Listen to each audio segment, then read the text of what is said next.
The iron gate slams shut behind you, sealing your fate. There is no turning back, no hope for escape. In this world of sweat, blood, and stone, your existence is measured by the rising and setting of the sun. Welcome to Rome. You are a gladiator, a plaything for the masses. You have been branded with fire, marked as property, your spirit broken. You are not a man, but a thing, an object to be used and discarded. Your master, the Lanista, sees value in you, not as a person, but as an instrument of death. Your days begin at the crack of dawn, punctuated by the harsh commands of your trainer. You eat a meager meal of barley, porridge, beans, and dried fruit, enough to sustain you, not to nourish you. Your stomach growls in protest, but the Lanista cares little for your hunger or your exhaustion. He sees only potential profit, gauging how many fights you can be squeezed dry for, how many coins you will bring him. Your muscles scream in protest as you practice the kill moves, the thrust of the sword, the throw of the net. Each movement is precise, deadly, designed to end a life quickly, efficiently. The Lanista demands perfection, for perfection means coin.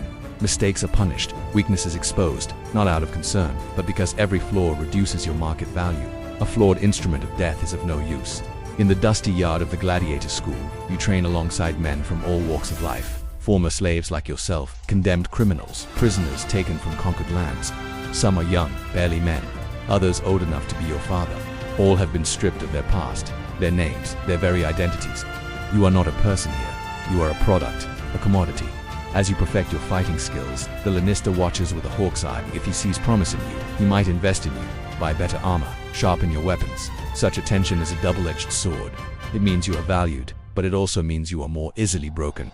Every gladiator dreams of freedom, of winning the Rudies, the wooden sword presented to conquerors.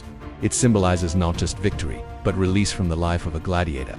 But the truth is the Lanista makes his money from keeping you enslaved, from molding you into the perfect killing machine. Winning the red is a rare chance, a whisper of hope. There are stories whispered among the gladiators of men who won their freedom, who went on to live lives of wealth and luxury. These tales keep the despair at bay, reminding you that there is life outside the school. But for most, the arena is their world, the training yard their only home. They know nothing else. They are too broken, too damaged to dream of anything beyond the next fight. You are not allowed to read or write, so stories and songs are your only escape. Bards travel with armies bringing tales of valor and glory, and you listen, lost in worlds where you are more than your back. The songs speak of knights errant, kings and queens, of deeds of daring do. In these stories, you find solace, a respite from the drudgery of your life. Within the confines of the Gladiator school, you find camaraderie, a brotherhood forged in the fires of adversity. You share stories of the outside world, of the life you once lived before the branding, before the chains. It is a lifeline to the past, a way of holding on to your humanity. Then comes the summons. You are judged fit to fight. The Lanista has deemed you worthy, seeing in you enough skill to make him profit. Tonight, you dine well, the best food the school can offer. Tomorrow, you will need all the strength you can get. The next morning, you wash yourself with cold water, the ritual washing away the grime of training, the blood of yesterday's fights. It is the closest thing to purification you will ever know. You put on your armor, each piece a symbol of your captivity. The leather jerkin, the metal helmet, the greaves that cover your legs. You are decked out for war, but this is no battle for king or country. This is sport for the amusement of the masses. Your weapons are given to you, a symbol of your trade. The short sword hangs at your belt. The net lies at your feet, ready to be cast. Soon you will feel the sting of its cord in your own flesh. Today you are the hunted. The air crackles with anticipation as you enter the Colosseum. The roar of the crowd deafening. 50,000 eyes are upon you, and you are nothing more than a fly caught in the web of their gaze. The elite of Roman society watches from the seats above, while common folk jostle in the lower tiers. All are united in one purpose, to watch you die. The emperor sits high above, his face impassive, his thumbs heavy with power. Your fate is in his hands, but he shows no mercy. You are but a plaything for his amusement. The smell of blood mingles with the perfume of the elite, creating a cloying, sickening, sweet scent. The sight of gore does not bother you anymore. You have seen too much of it, both spilled and shed.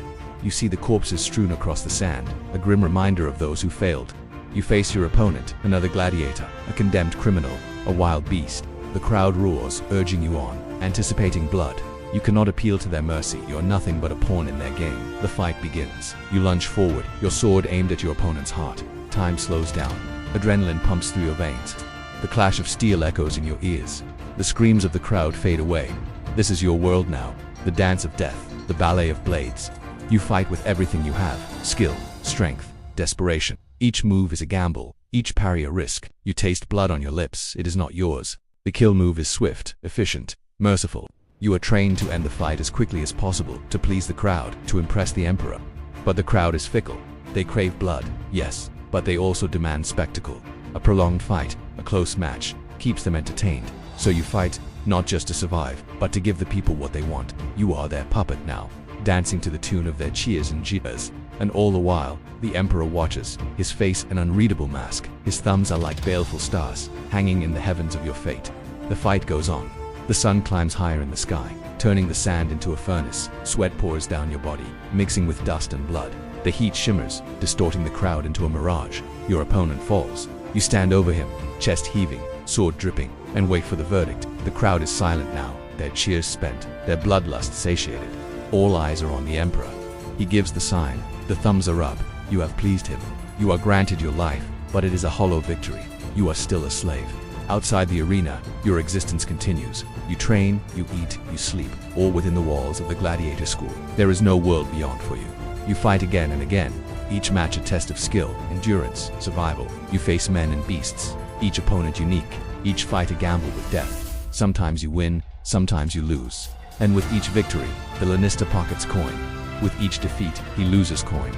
You are a gladiator, a slave in the greatest city in the world, fighting for the amusement of the masses. Your story is not a grand one. There are no bards singing of your deeds, no statues erected in your honor. You are forgotten as soon as the next fight begins. But in the dusty yard of the Gladiator school, under the unforgiving gaze of the Lanista, your legend is born.